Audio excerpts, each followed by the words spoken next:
The Lost Puppy. One rainy afternoon, a little girl named Emily was walking home from school when she heard a soft whimpering sound coming from a nearby bush.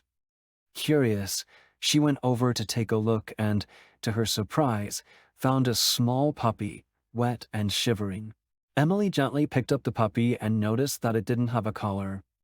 "You must be lost," she said softly. Without hesitation, she tucked the puppy into her coat to keep it warm and hurried home. At home, Emily dried the puppy with a towel and gave it some milk. Her parents agreed to let the puppy stay until they could find its owner.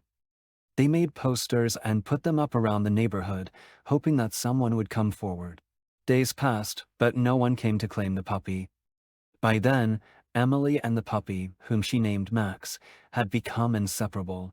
They played together every day, and Max always followed her wherever she went.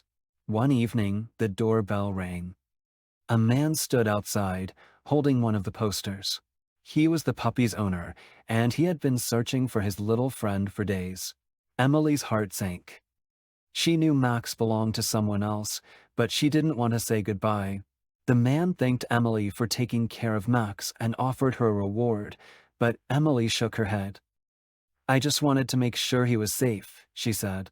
As the man and Max walked away, Emily wiped away a tear. However, the next morning, there was a knock on the door.